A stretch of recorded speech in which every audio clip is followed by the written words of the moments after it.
po mga kababayan, ma'am sir. This is Jam, the Filipino channel, ang inyong pong lingkod. So today is February 4, 2026.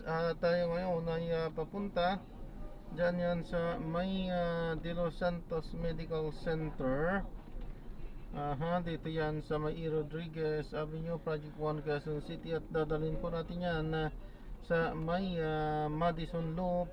Corner po yan ng Montgomery Road Place, sa may Project 1 pa rin yan, Kalusugan, Project 1, Quezon City. Okay, magbabalik po tayo mamayang konti po pag nakuha na po natin sila. Disclaimer lamang po, content po natin ay kalsada at hindi ang passenger. Kaya nga naman, sakasakali man po na may marinig kayo mga pangalan ng lugar, pangalan ng tao, pangalan ng organization sa government o private man yan, ay wala pong kinalaman ng channel nito.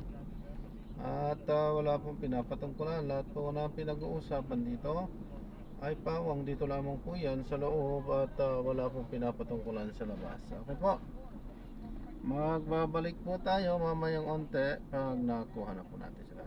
Tala,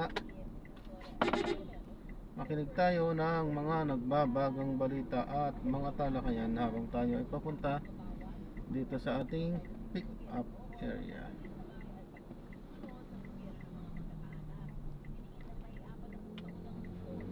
Top 16.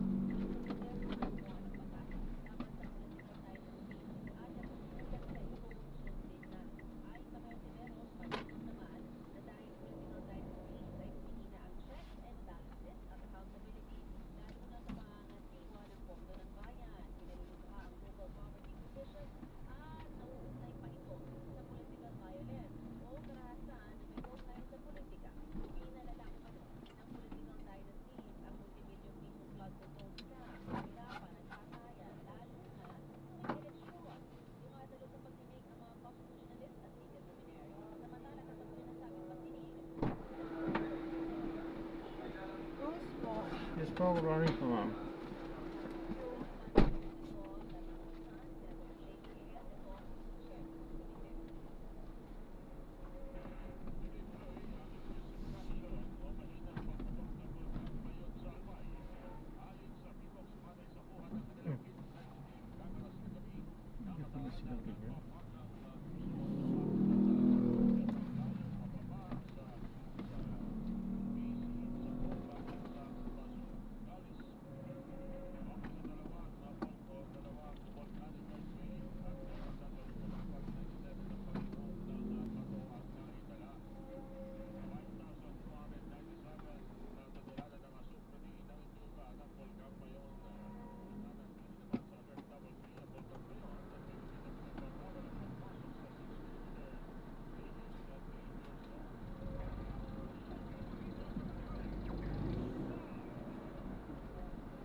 Partial report ng Senate Blue Ribbon Committee ukol sa iniimbestigahan itong flood control scandal.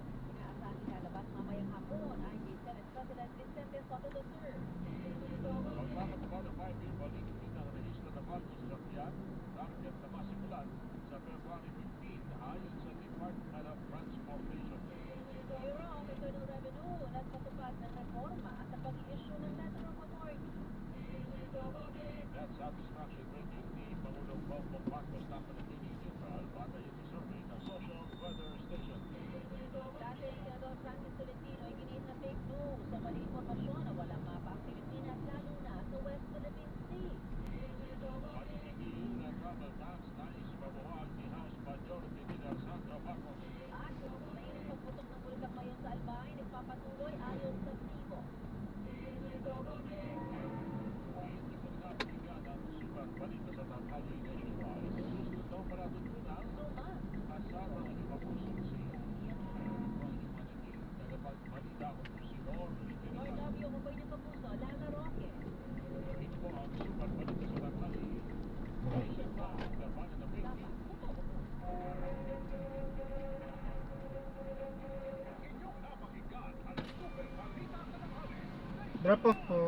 lang po. 39 Madison.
Oh.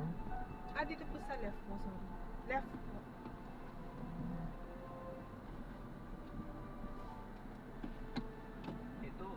Doon o dito? Diretso po.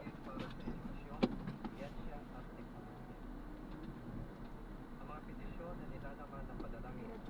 Doon po sa walang sasakyan. Ang salita ng Diyos mula sa mga kawikaan, Siyam, talatang 10 hanggang 12. So, paikot lang po Ang yan. paggalang at pagsunod kay Yahweh, pagsimula ng karunungan, ang pagkakilala sa banal na Diyos ay may dulot na kaalaman. Sa pamamagitan ko, mahaba ang iyong mga araw, dahil sa akin, dadawig ang iyong buhay. Kung mayroon kang karunungan, mayroon kang pakinabang. Ngunit ikaw ay magdurusa kapag siya ay sinabihan. Naway sabayan ninyo ako sa panalangin. Panginoon Diyos, nilalapit sa iyo. Tulad ng iyong sinabi sa iyong madaling salita, ikaw ang siyang nagpapalakas at nagpapaunlad sa mga bansa, at siya rin gumagapit at nagbawasak sa kanila, ayon sa iyong ganap na pagkakuna. Tunay nga na mapalad ang bansang ikaw ang Diyos, mapalad ang bayang iyong binuko. Ikaw, O Diyos, ay maghari sa aming bansa, at ayon sa iyong kabutihan, kamtan nawa namin ang tahimik, mapayapa, makadiyos, at marangal na pamumuhay. Iyong pagpalain, O Diyos, ang aming mga plano para sa kaunlaran ng aming bansa. Sa aming agrikultura, ekonomiya, infrastruktura, transportasyon, medisina, edukasyon, kalakalan, kalikasan at seguridad. Inilalapit namin sa iyo ang mga ahensya na siyang namumuno at nagpapahalag sa mga plano pagpilas na magawin nila ang kalugod-lugod sa iyong kahina at sila ay iyong itayo sa loob ng iyong Ay, ayan, nadalap na natin sila. Maraming salamat po. God bless. Paalam po. Tayo gagawa na ng ibang video sa ating susunod na mission. Paalam po.